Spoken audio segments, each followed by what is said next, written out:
Welcome, everyone, to this Week 7 edition of Bruce Monnin's Computer Points. I'm Bruce Monnin, your host, recording from the home studio in Minster, Ohio, home of those 4-3 Minster Wildcats. And, as usual, checking in from the greater Cincinnati area, home of the number 28 ranked 4-1 Cincinnati Bearcats. 38-30 winners in a rocking Nippert Stadium over number 15th ranked Iowa State. We have our co-host, chief researcher, executive producer, Rebekah Monnin. Happy to be here. Although sometimes it feels like I'm an excuse to brag about UC. And sometimes I'm okay with that. It's only sometimes that UC's there to be bragged about. So. That's a good point. At the moment, they're rolling pretty well, so we'll go with that. Yeah, they looked pretty good this weekend. Yes, Rebekah and I watched much of that UC game under a tent in the park at the Minster Oktoberfest. First of all, congratulations on another great Oktoberfest here in Minster, Ohio. A minor quibble. It took us quite a while to find that Cincinnati game on the television set in the park, as almost every set in there hanging out in the park was set for the Clemson, North Carolina game. And we had no idea why anyone would care about the Clemson, North Carolina game. I have a feeling it was the channel. I would have to check. It might have been the channel the OSU game was going to be on later. And they just said, football's good enough until OSU starts. Actually, it was the channel that the ESPN pregame show had been on. And it never got changed from that, I believe. However, as the afternoon wore on, more and more televisions throughout the park started to get switched over to the UC game. It even made it onto the big set on the middle of 4th Street before the game was over. So it was the prime Oktoberfest game for about an hour there. So anyway, kudos to the Oktoberfest for that. And now for our first question of the podcast, Rebekah. I know that's a common saying, but what exactly are kudos? That feels like a scripted tangent you just put in here, bud. I've always wondered that, though. What are kudos? And why does it start with a K? Well, it's Greek. It means glory or fame. And it starts with a K because it's Greek. Okay. There's not really much more to that. So it's kind of like laurels in Roman, huh? The Greeks had kudos. Okay. Now I know without having to look it up. Very nice. I'm really feeling genuinely valued and not shoveled in at all. And not used just to answer my random things I've always wondered about. And not used as a pseudo Google. Yeah. All right. But I would agree it was a good Oktoberfest weekend, had a blast. Good times were had by all. Only minor tragedy occurred in that I lost my hat with my Oktoberfest pins from years 2019 to present day, but things happen at midnight when you've had too many things to drink, so that's on me. The hat has never showed up at the house, so it must have been left at the park. It didn't exactly have my name on it. I could have sworn I had it when I left the park, but I have no memory of where I would have put it in between the park and our house. So there's not exactly a lot of hat racks in between the two. No. So, well, anyway, that's the first task for our listeners. If you happen to have spotted a random Oktoberfest hat that has the pins from when? 2019 onwards? To 2025. Every year. That would be Rebekah's hat. All and on I one would side. pay you at least $1 or $2 in reward for that return. I might even bump it up to 10.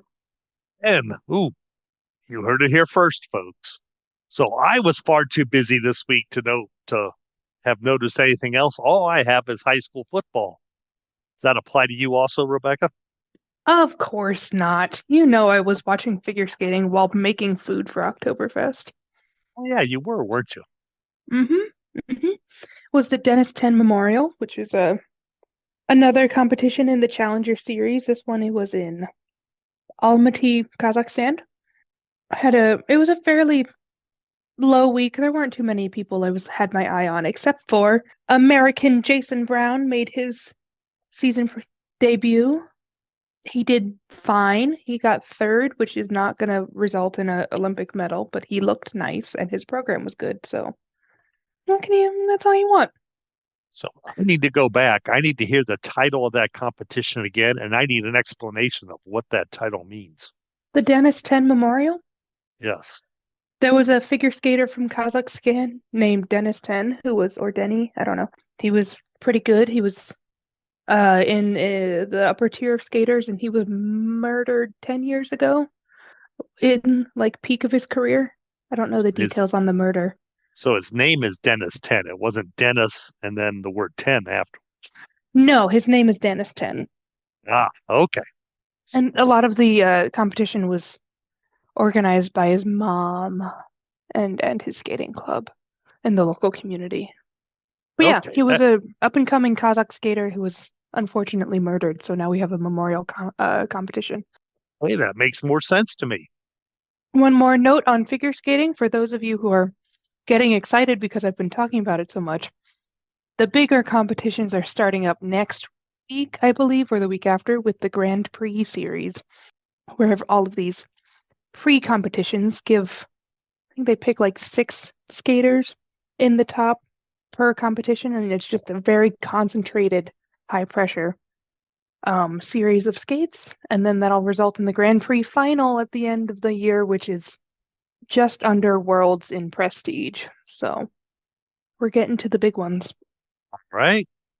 And speaking of that, we're getting to the big important games here on the high school football front. We are through 7 weeks of the regular season now.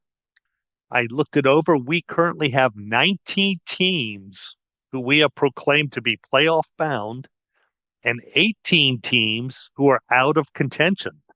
So that's a fairly even mix there, which is kind of what I was hoping for when they announced they were changing to 12 teams per region. We have half of them in right, about the same number of teams in the playoffs right now as out. So that's kind of nice for us. And with that, we'll move straight into Division One, Region Two. We follow 2 teams here. We have number 2 Troy. They won last week, and number 3 Findlay. They lost. As a result, both teams fell 1 spot in the standings. Now, Troy might be wondering why they bothered winning at all if they were just going to fall 1 spot, just like Findlay did. It'd be worse if they lost. Especially considering they beat 4-3 Vandalia Butler. Oh, yeah, that wasn't a nothing team. However, they did gain that they now have a lock on a top 4 finish in the region and an open and a opening round playoff bye that you get from finishing in the top 4. So worthwhile win for Troy. They look solid to me to finish with a number 2 seed. They're going to be trailing only the top seed Middletown at the end of the season, I think. There is one exception to that. If Findlay could pull off the mild upset of 6-1 Toledo Whitmer, they might jump both teams and become the top seed in the region. So watch Ooh, out for that Findlay Toledo Whitmer game this Friday. dramatic. In Division 2, Region 8, welcome to the playoffs. Number 7 Lima Senior, who defeated 3-4 Toledo Start by a score of 43-0. Ooh, okay. The Spartans, in my opinion, should not be challenged in their final 3 games, as those opponents all look weaker to me than Toledo Start. So look for Lima Senior to finish about number 6 in the final standings of this region. Now, number 11 Piqua vaulted up 7 positions, which I believe is our top gain of the week by any team we follow, by defeating 4-3 Fairborn 28-14. The Indians face 4-3 Stebbins and 4-3 Vandalia Butler the next 2 games. A sweep of those games gets Piqua into the playoffs. A split, and things look fairly 50-50-ish. Could be kind of on the bubble come week 10. Division 3, Region 10, as we always say, the first half of the WBL conference here. As we always say. Always say that. Some days I'm just walking down the street mumbling to myself, and I say, Region 10, the first half of the WBL conference here. It's really started to concern Mom, for sure. And the police even pulled me over the other week. It's getting a little strange. So, but the season kind of weighs down on my mind here. So hopefully Oktoberfest this weekend cleared things out. Good to go again. Anyway, Region 10, the top 7 teams in this region look fairly secure in their playoff hopes. Then things get dicey after that. Oh, I have another question for you, Rebekah. And yes, this one was pre-planned no. also. Okay. When something is dicey, do you suppose that's a knife reference or is that a board game reference? I can't imagine it's a knife reference. It's got to be gambling. Oh, probably like what do they call that? Like a craps or something? Like a craps reference? Maybe I think just risky. Like you roll a die, it's a 1 or a 6. You never know. Roll your dice, you take your chances, huh? Yeah. I don't think it's associated with a very specific game, but I would definitely say based off of dice and not based off of chopping things Feels with a knife. feels more like gambling than it does Yahtzee or one of those commercials where you buy the new set of knives and the vegetables all keep flying up in the air. Are you trying to compare it to Fruit Ninja? I think there was a new one recently where someone gets a set of knives in from Amazon or something, and pretty soon there's little bits of vegetables flying everywhere. Okay. Anyway, back to Region 10 here. We start with undefeated, number 2 ranked Wapakoneta. They have now earned a home playoff game after defeating 5-2 Lima Shawnee. The score of that game was 42-14, quite a dominant win for Wapakoneta. One more win should get the Redskins that opening round bye in the playoffs by finishing in the top 4. And 1-6 Kenton awaits this week, so that feels like a good chance to get that one win. At number 6, we have Lima Shawnee. This is one of those teams that we officially didn't mark as playoff bound, but they are. They're Oh, okay. it would take something greater than minor miracles to keep them out of the playoffs. Let's put it that way. They still need 2 more wins, though, if they want to secure a home playoff game. And, everyone wants to secure a home playoff game if they can. Their toughest remaining opponent is this Friday when they play 4-3 St. Mary's. Speaking of them, St. Mary's is number 10 in this region. They rose 6 positions after a 42-35 win over 3-4 Van Wert. I forget the actual stats. I think Van Wert had a receiver with over 200 yards receiving. I think St. Mary's had a running back who carried the ball 40 some times for almost 300 yards. There were statistics everywhere in that game. And there's not statistics everywhere in every game. Yeah, these are big statistics. Big statistics. They really make you Yes. stop and stare. Where was it? Oh, yes. St. Mary's game against Lima Shawnee. That's also their toughest remaining game for the Rough Riders. Any 2 wins get St. Mary's into the playoffs. But if they can win this one against Shawnee, the home game starts to become a real possibility. That leaves us with number 16, Defiance. They need 2 of their final 3 games to be wins. And they are the underdog at all 3 games. It's going to be tough for Defiance to make the playoffs. Yeah, that's not what you want to see. We'll have more on Defiance later, by the way, here. Number 20, Salina. They also need to win out. And that's just to have a 50-50 chance at the playoffs if they do win out. The biggest challenge for them is going to be playing 6-1 Lima Bath on Friday. And that brings us to our first break here, Rebekah. Our scores of the week. Scores of the week. I told you Defiance would be back. This week, it was Defiance 43, Kenton 42 in overtime. Ooh, okay. The old Defiance that we know and love from the first 2 games of the season was back. They won both their first 2 games by 1 point. This time, they won by 1 point in overtime, so even better. Kenton was down 3 touchdowns and came back to force overtime. Kenton scored a touchdown and an extra point in the overtime period.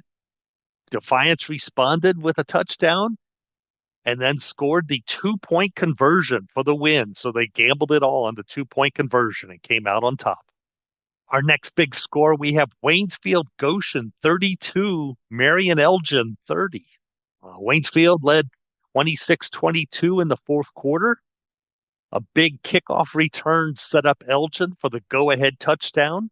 They made a 2-point conversion, took a 30-26 lead.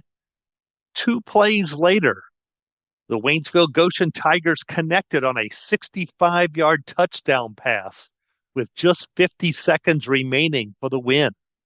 Also makes this score significant. Drew Pasteur's computer had Elgin as a 9-point favorite in the game, and the upset win keeps Waynesfield at about a 50-50 chance at making the postseason.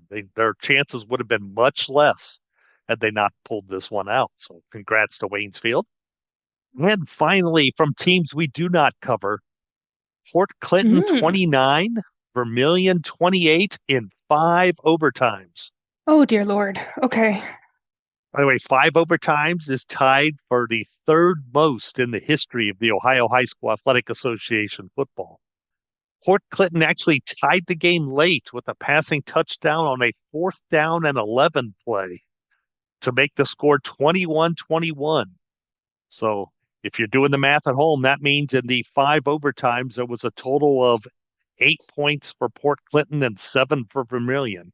So even though they scored during the game, they had trouble in overtime. The first 3 overtimes, both teams missed field goal tries. No. Those poor kickers. Yeah. This time they'll make it. In the fourth quarter, neither team scored again. Excuse me, in the 4th overtime. In the 5th overtime, Vermilion scored on a 20-yard pass, and they started the 20-yard line. So it got the whole chunk in one play. Made the extra point to go up 28-21. Port Clinton responded with an 8-yard touchdown pass. And I think they probably decided if we miss 3 field goals, we're not taking the chance on the extra point. We're going for 2. Yeah. They ran the ball, converted it, got the 29-28 victory. Yeah, that seems like it was probably a good decision. I would think so. And I would imagine a little bit emotionally drained, all the fans and players by the end of a 5th overtime, one would think. All right, Division III, Region 12. There are 5 undefeated teams in this region, all of whom are heading to the playoffs. Not unexpected there. The other 7 spots are still up for grabs in this region. At number 1, we find Tip City Tippecanoe. Their 16-14 victory over 5-2 Xenia earned the Red Devils a first-round playoff bye. Always nice. They get to take week 11 off. The odds are Tippecanoe will finish either number 2 or number 3 in the final standings in this region. At number 13, Bellefontaine, right now 1 spot below the cut line. It looks like they need to win out all 3 games if they want to reach the top 12. And the big challenge will be in week 10 when they face 7-0 Jonathan Alder. We'll see what happens the next 2 games, but it looks like the final game of the season is going to be all or nothing for Bellefontaine. Division 4, Region 14. Only 4 playoff berths have been clinched in this region. 2 of them have been taken by number 2 Lima Bath and number 4 Napoleon. I don't know if I was expecting Napoleon to have clinched already after that 1-point loss to Defiance to start the season. It did seem a little unlikely. So good season for Napoleon, bouncing back from week 1. We will start with 6-1 Lima Bath. They should finish with a top 4 seed and a playoff bye if they get wins over 2-5 Salina and 3-4 Defiance, and they will be favored quite heavily in both games, I'm sure. Actually, 1 win, there's a good chance 1 win in those 2 games will be enough to get that top 4 seed. Need both to be sure of it, though. If they pull an upset in week 10 over undefeated Wapakoneta, it makes a top 2 finish very likely for Lima Bath. Back to 5-2 Napoleon. They should play their first playoff game at home. And if the Wildcats sweep their final 3 games, that should earn Napoleon an opening round bye. They are 35-point favorites this week against 2-5 Bowling Green, so that should be a good start to those 3 wins. At number 10, Van Wert needs to win out if they want to hold on to their spot in the postseason. We're going to assume they can survive against 0-7 Ottawa Glandorf and 1-6 Kenton. But the Wildcats will still need to upset 5-2 Lima Shawnee in week 9 to make the playoffs. Number 14, Ben Logan. They also need to win out to crack the top 12 after a tough 14-13 loss to 4-3 North Union. Raiders' toughest game of their final 3 will be this Friday against 5-2 Indian Lake. I show Indian Lake as about a 1-2 touchdown favorite in that game. And finally, we have number 16, Elida.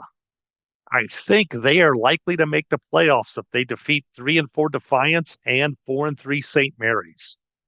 If they could upset 7-0 Wapakoneta in week 9, that would they probably don't need both of those other 2 games, and it would also make the possibility of a home game come into play. But no one else in the WBL has been able to beat Wapakoneta. No, So that's honestly, that's 3 pretty big asks there.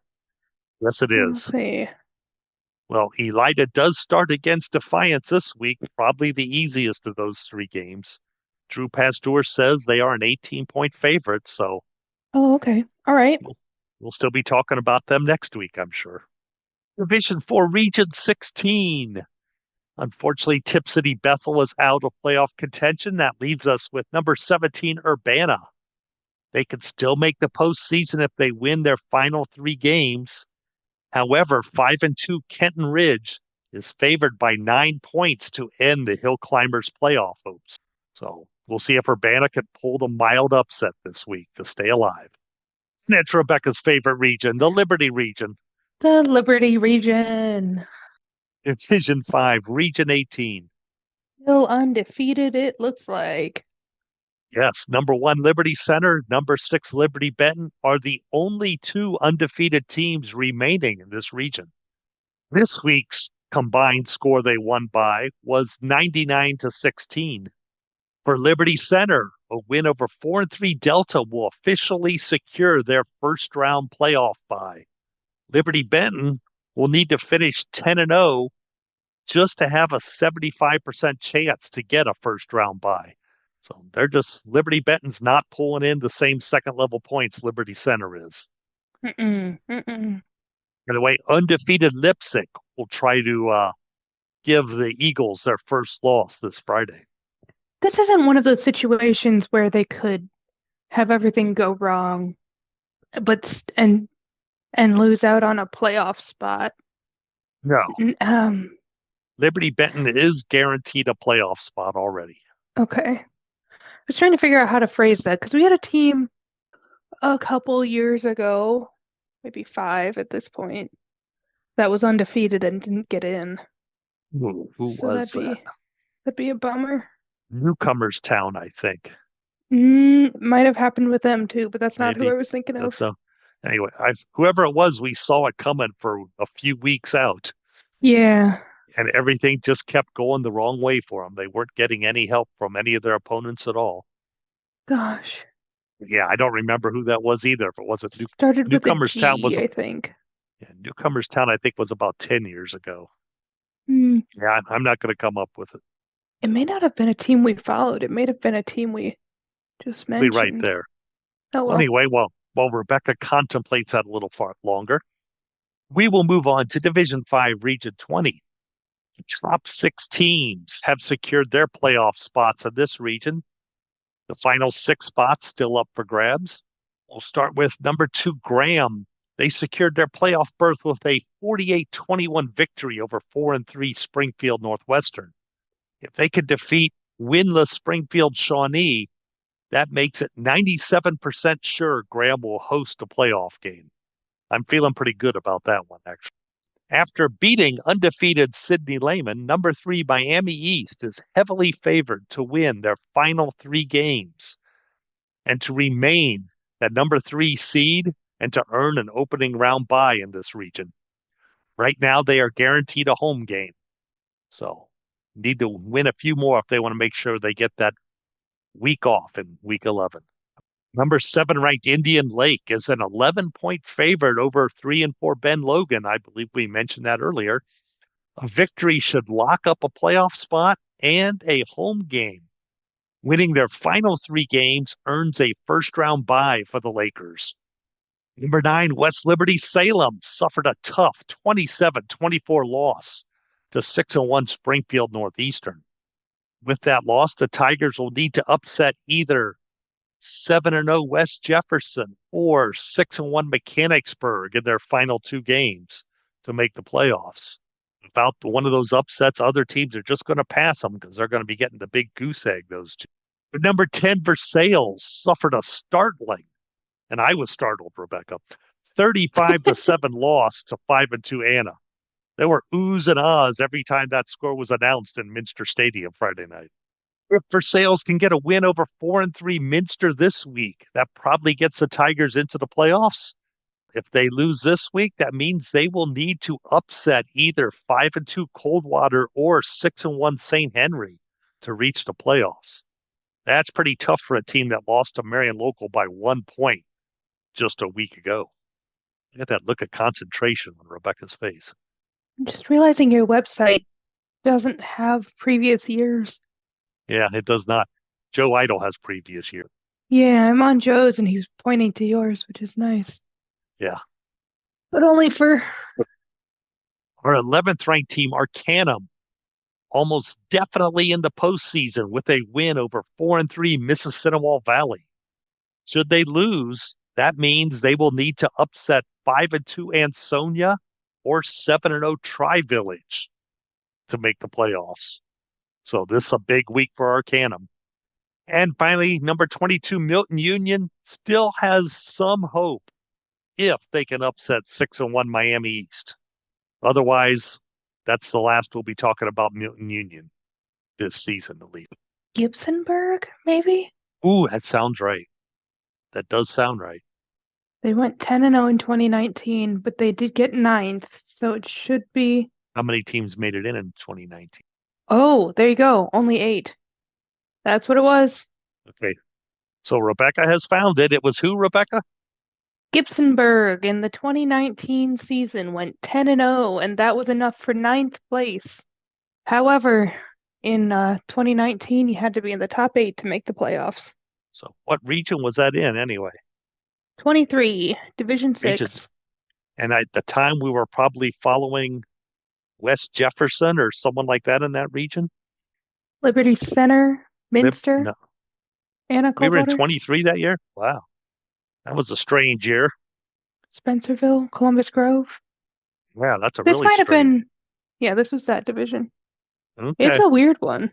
It's spread Yeah. all the way around. Well, someone at the state had fun drawing maps in 2019, I guess. Must have.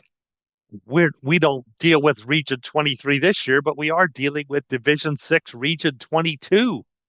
There are 15 teams with winning records still fighting for playoff spots, as well as maybe 1 or 2 other teams currently with a losing record who I think are good enough to get into playoffs. 5 of those 12 playoff berths have been claimed already. The other 7 are still up for grabs. We'll start with number 4, Paulding. They earned their playoff spot already with a 35-28 win over 5-2 Edgerton. Another win locks up a home game for Paulding, and they have 1-6 Hicksville next on the schedule. Number 5, Bluffton also entered the postseason with a 49-34 win over 5-2 Convoy Crestview. So neither of these teams backed into the playoffs. Solid wins to get them in. If Bluffton can achieve wins over 1-6 Fort Laramie and 2-5 Allen East, that will get the Pirates a home playoff game. And a third win over 4-3 Columbus Grove ensures a bye week for Bluffton. That's a big rivalry game Bluffton, Columbus Grove coming up to end the season. Our number 16, Patrick Henry, jumped up 5 positions and almost locked down their postseason invitation with a 21-17 win over 4-3 Delta. The Patriots need to win out to get a first-round bye, which means they will have to pull a slight upset over 6-1 Archbold. Number 7, Sherwood Fairview. I think we actually said they were in the playoffs 2 weeks ago. The computer now says they're only 99-point-something% sure of being in the playoffs. So the computer says no, I say they're in. There's no way that's not happening. But the computer says a win over 5-2 Edgerton this week not only locks up a playoff spot, but just about assures them a home game for finishing in the top 8. Number 14, Convoy Crestview, took that loss to Bluffton.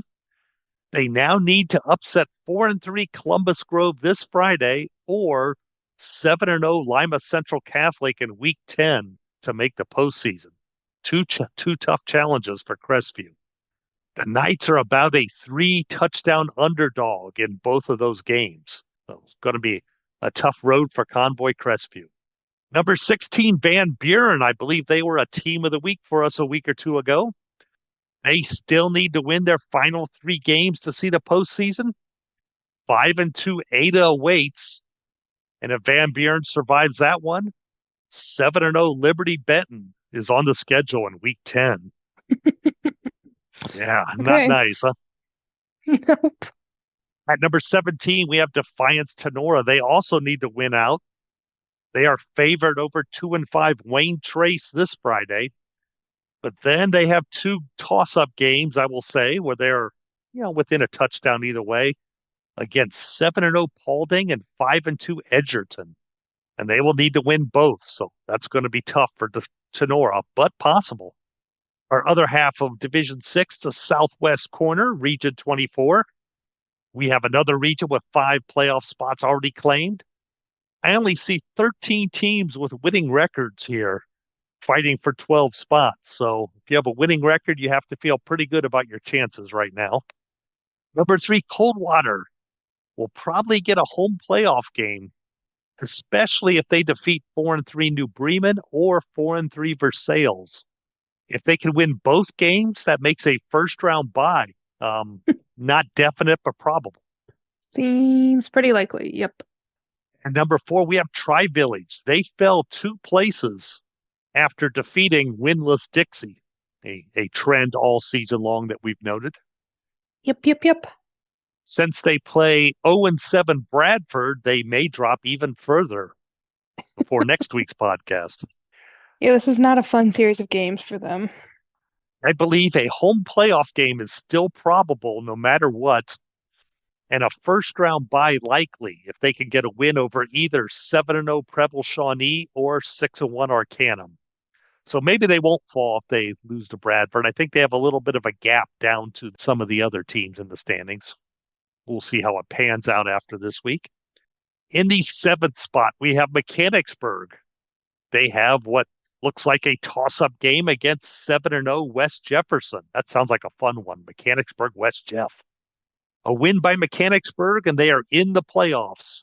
And they probably earn a home game, and I would say they are more than 50% likely to get an opening round bye.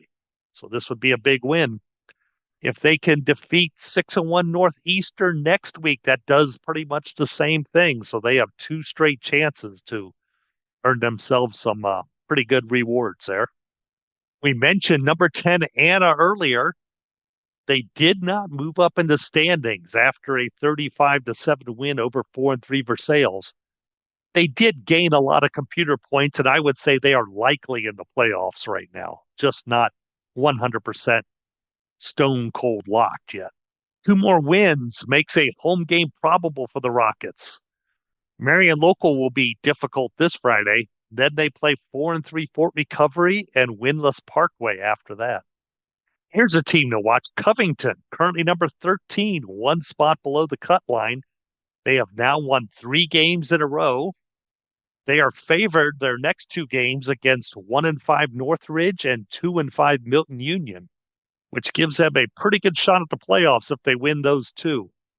They might, however, still have to beat 6-1 Sidney Lehman in their final game to be certain to reach the postseason. But they are hot right now. And last but not least, we have number 14, Lima Perry. They finished with 3 games that I think could go either way, and they just might need to win all 3. Definitely starting with this week's game against 4-3 Waynesfield Goshen. We're down to Division 7 already. How about that? Let's go. Let's do it. We have 6 of the teams we follow in this region are already eliminated from contention. Oof. Only 3 playoff spots have been claimed in the region. I show 15 teams with winning records and 5 more squads with a 3-4 mark, all shooting for those playoff spots.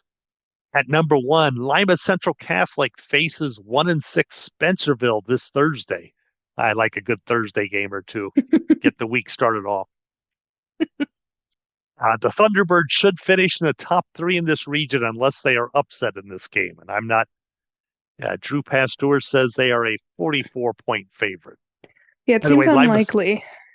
By the way, Lima Central Catholic already guaranteed a playoff spot and already guaranteed a home game.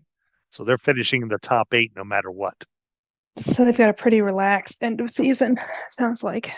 Yeah. Leipzig, number 3. They have also been guaranteed a playoff spot. They earned that with a 32-14 win over 3-4 Macomb. So they lose to 7-0 Liberty Benton. That seems likely. That seems kind of likely. That happens. Wins over 5-2 Arlington and 5-2 Ada will be needed to get a first round bye. And for those who like doing the math at home, that is 17-4, the record of their final 3 opponents for Leipzig. They start out the year 7-0, but they do not get an easy end to the season. At number 7, Pandora Gilboa is a big favorite to win their final 3 games, and they will probably need to do so just to earn a home playoff game, just to stay in the top 8. So they have a much lighter end of the season than Leipzig does. Number 9, Arlington needs 2 more wins to get into the playoffs. The Red Devils should win in week 10, so they're going to need to defeat either 3-4 Macomb or 7-0 Leipzig to reach the playoffs. Number 10, Ada. I show them as 50-50 to make the playoffs with 1 more win. They are 3-4 touchdown underdogs in their final 3 games. So Ada's going to need an upset because they are heavily favored to lose out and fall out of the top 12. Number 13, Macomb ends the season against 2 winless squads. So you wouldn't think that would get them the points they need to move up in the standings. So a win over 5-2 Arlington will be needed to bring in enough computer points to move into the top 12. Number 14, Waynesfield Goshen, one of our scores of the week there, needs at least 2 more wins. And their last 3 games are all very competitive games against 4-3 Lima Perry, 3-4 Ridgedale, and 4-3 Ridgemont. Waynesfield, as I said, needs 2 of those wins. Number 15, Ridgemont will need to sweep the end of the season. They are big underdogs against 7-0 North Baltimore. And speaking of North Baltimore, number 17, Upper Soto Valley also needs to sweep their final 3 games, and they have a game against North Baltimore later this season. So North Baltimore can be the dream killer for the bottom of this region here. A knockout squad. I wonder if they know they've got that power. That'd be kind of a fun banner to hang up like on the stadium. 2025 Dream Killers. We're the villains of your story. Let's go. Well, we still have 1 more team we follow here in this region. Region 26, always a big region for us. Yeah, it just keeps going. That is number 18, Columbus Grove.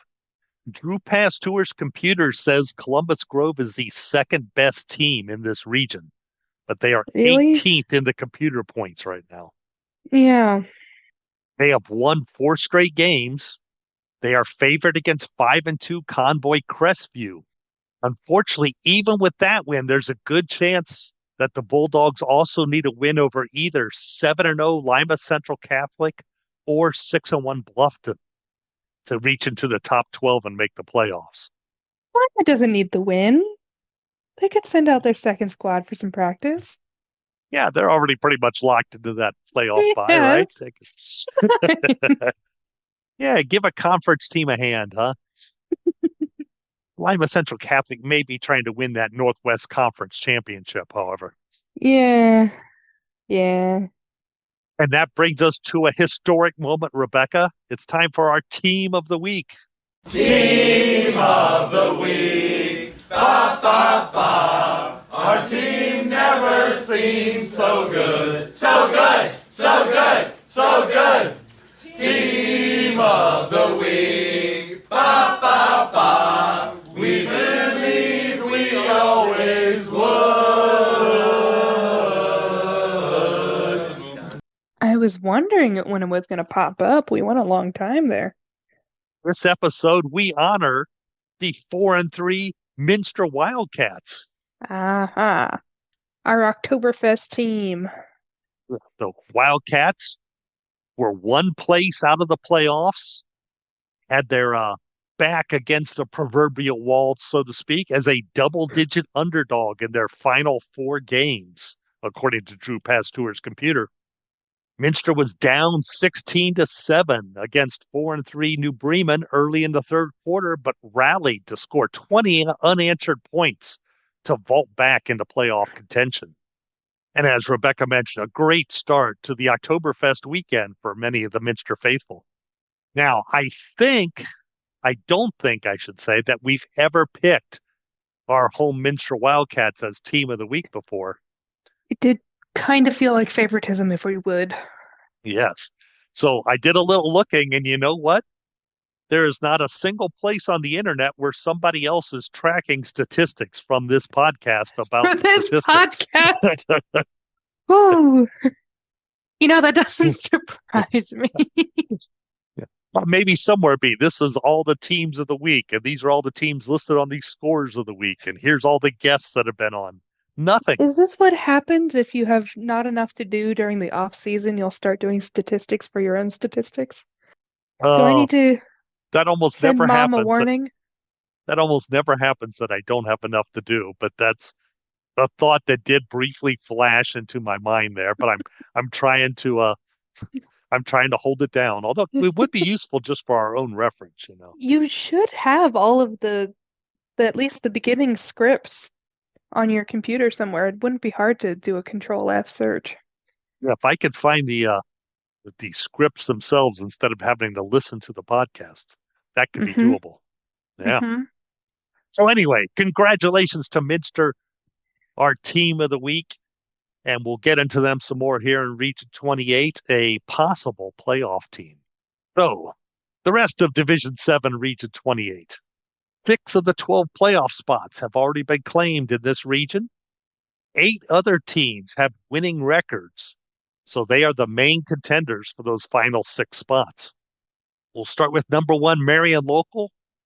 Marion has clinched a top 4 finish in the region, and thus they are off the first week of the playoffs with a bye. They need one more win to finish in the top 2, which means if they win their first playoff game in round 2, they would be guaranteed a home game in round 3.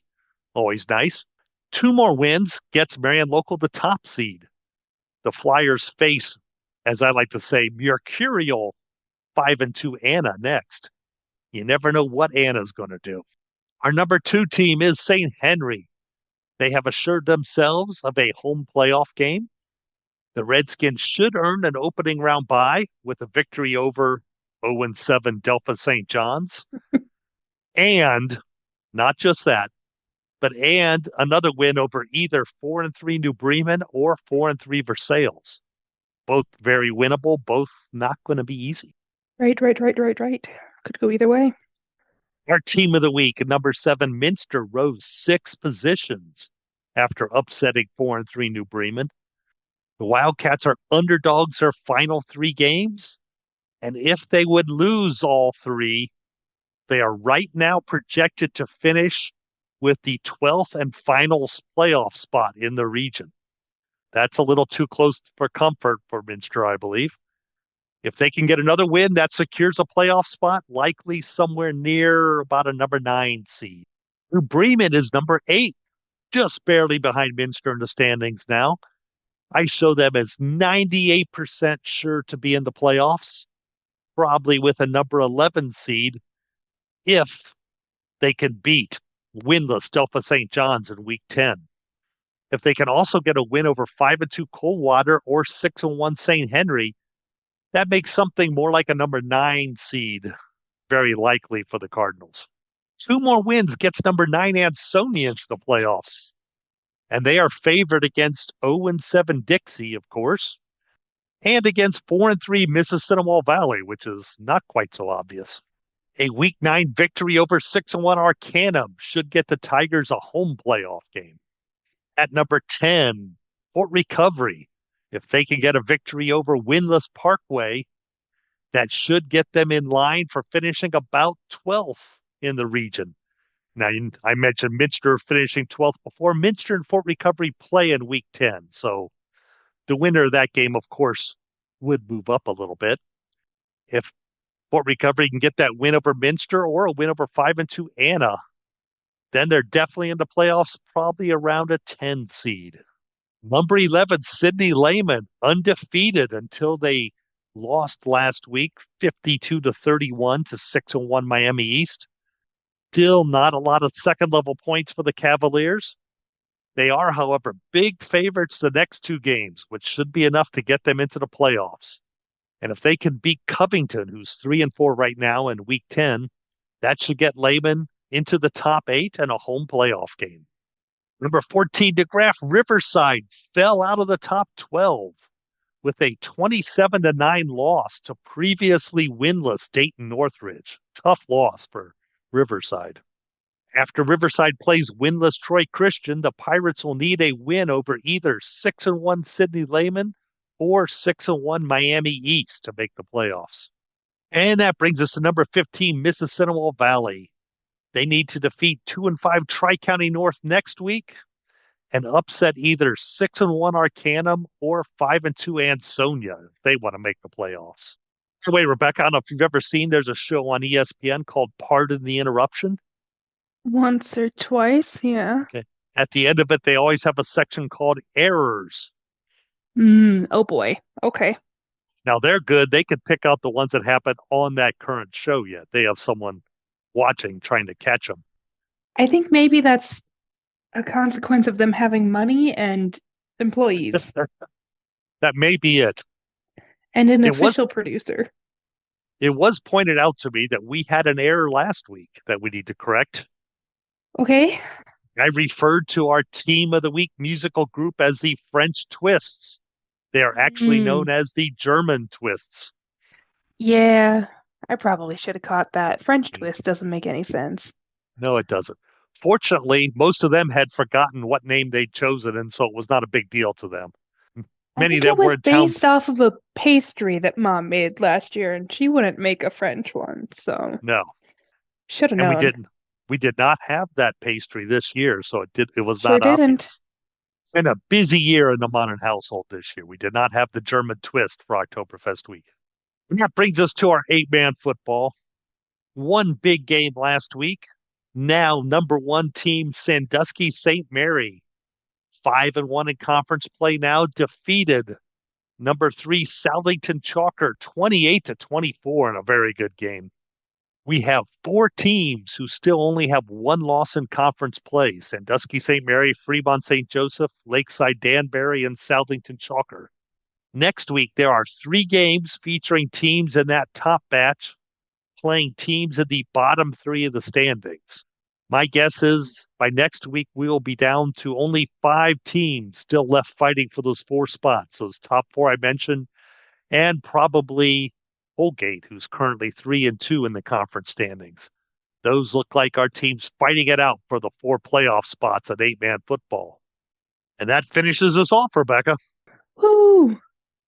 I am low on energy, but I can wrap up our show. Oktoberfest has drained me for the week. All right. You're not the I only lost one. you. You vanished on the green screen. I Hello. leaned backwards. I ran out of energy. Yeah. All right. So thank you all for listening to our maybe a little bit lax post-Oktoberfest show of Bruce Monnin's Computer Points. As always, though, we ask you to please like and subscribe to the podcast on your favorite streaming platform. You can also rate and review the show on the same platform, maybe base it off a previous episode, unless you like the slightly more sedate version. If you have a comment or question for us, you can send it to us by email to bdmonnin@nktelco.net or submit it on X/Twitter to @BruceMonnin, where it might be used in a future episode. You can also place your thoughts in a comment for the relative or respective episode on our YouTube channel, or really any of the platforms that you find us on. We'll keep an eye out. Absolutely. Speaking of those platforms, we are on Apple iTunes, Spotify, YouTube, iHeartRadio, and Amazon Music. Just search for Bruce Monnin's Computer Points and make sure you're looking at 2025. Absolutely right. And next week, the 8th week the season's over, there'll only be 2 games left for everyone. That makes all of the scenarios quite a bit clearer next week. So expect us to have a lot more of who's in, who's out, and what everyone has to do to make the playoffs, to earn a home game, or to get that first round bye, right here on Bruce Monnin's Computer Points.